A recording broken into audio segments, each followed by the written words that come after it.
Hey, it's Rhianna. Welcome back to my channel. Today's video is going to be keto update number 2.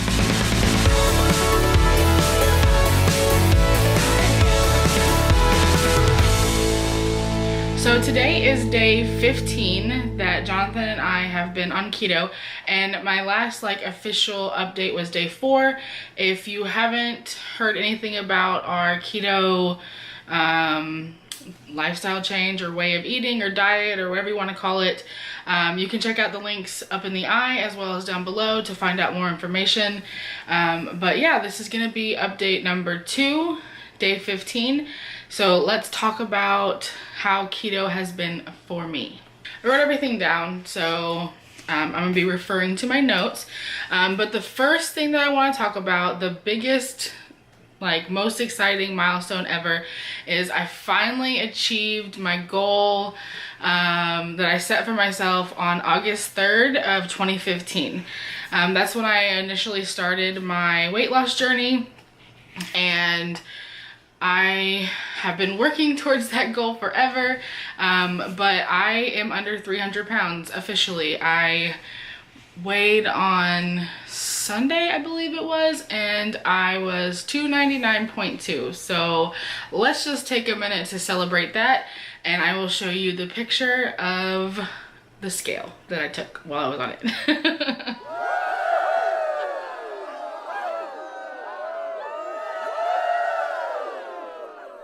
So since starting keto, I have lost 11 pounds and Jonathan has lost 18, which is amazing.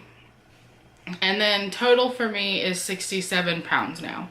So for the past 15 days, Jonathan and I have been trying out a lot of new recipes and different things that I've pinned to a Pinterest board that I'm sharing with a few other people who are also doing keto.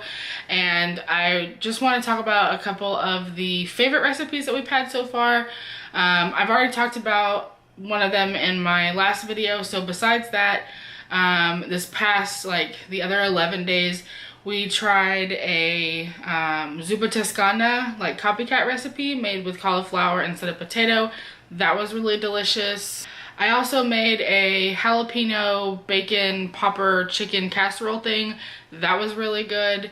Almost everything that I've made has been either good enough or really great, except for one recipe, and I actually just tried to look on the Pinterest board to remember the name of it, and then I remembered that after we made it I deleted it and I threw away the recipe because it was absolutely disgusting. But it was something like bacon cauliflower hamburger bake. It was like a casserole. It was disgusting.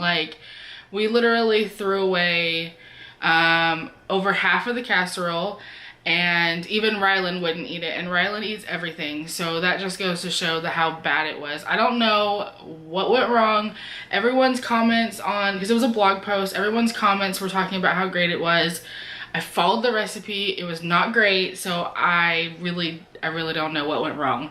One of the areas that can be kind of difficult with keto is that there are a lot of recipes and there's a lot of steps and a lot of things you have to do to make the recipes, but it doesn't have to be that complicated. You can honestly just make some meat, like steak or hamburger or whatever, and just eat it like that. I mean, you don't have to make these big elaborate recipes. I personally enjoy trying new recipes, and I like to cook and bake, and I have the time to do it because I stay at home, but it's definitely not required for keto.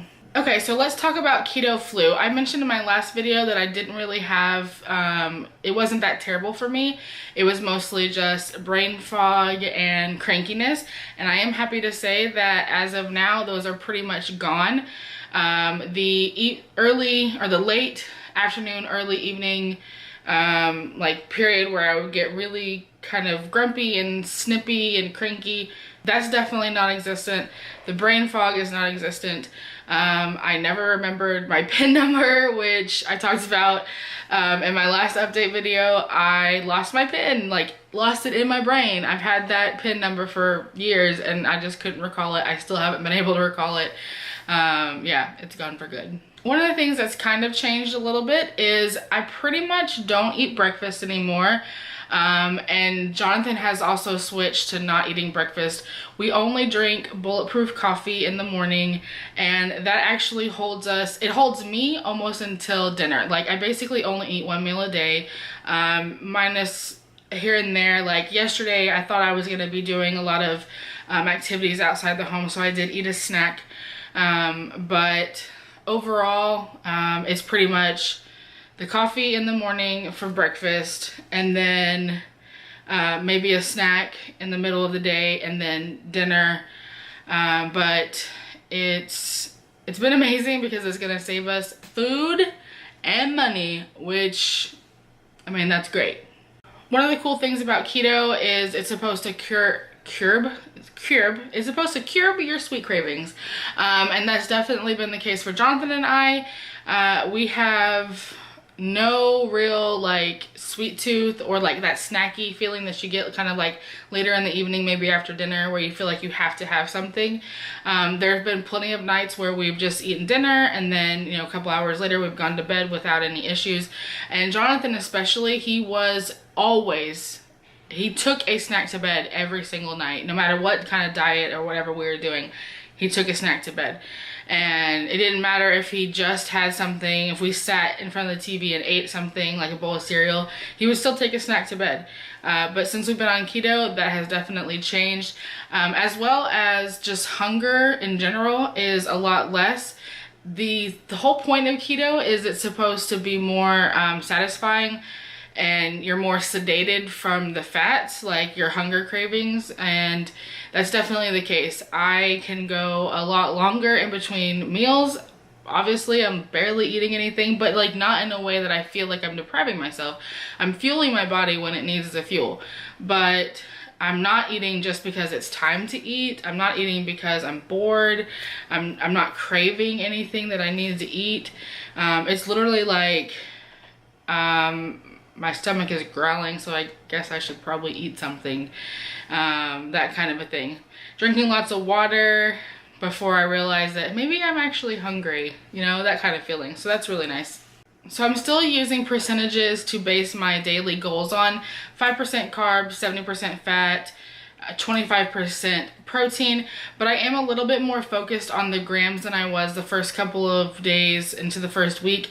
I mostly needed to get adjusted to keto and how it was going to work for me, and now I'm starting to get more into it, like with more details. I have decreased in the amount of carbs and fat that I'm eating from last week to this week, but unfortunately my protein dropped also, so my percentages pretty much stayed the same though, so I guess it still kind of works out okay.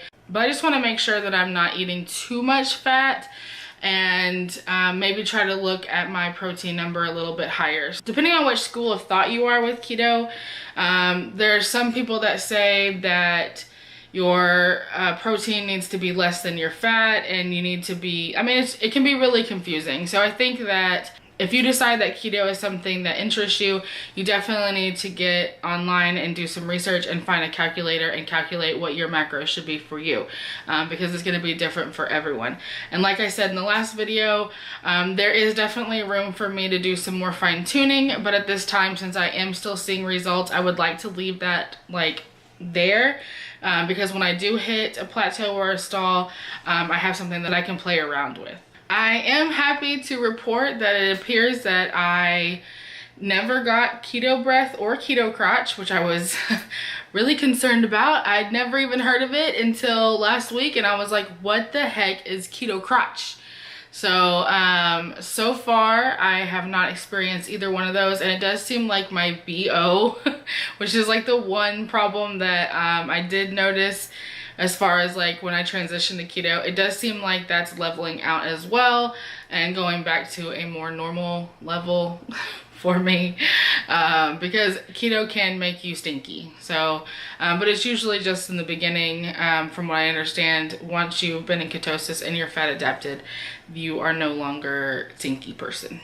Jonathan and I have been in ketosis basically since the first couple of days. We did order the testing strips that you can get from Amazon, and we have pretty much stayed in ketosis.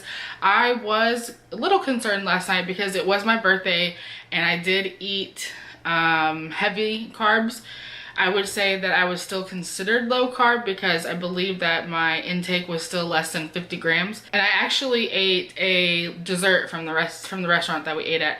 And so I was curious if that was gonna throw me out of ketosis. But according to this morning's test strip, I was still good. So that's great.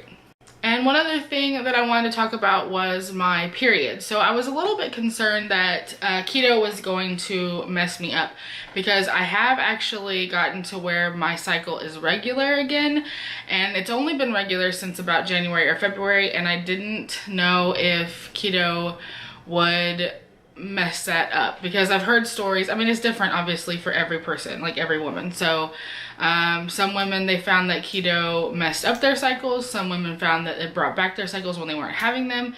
And so it was a little bit different for everyone. And luckily for me, it looked like mine was fine. It was like 4 days late, I guess technically, but it was a week early last cycle. So it feels like it just kind of like evened itself out back to where it was falling on the same spot, I guess. I don't know. It's the first one that I've had since I was on keto, so we'll have to see how it is next month. All right, guys, so that's my keto update number 2.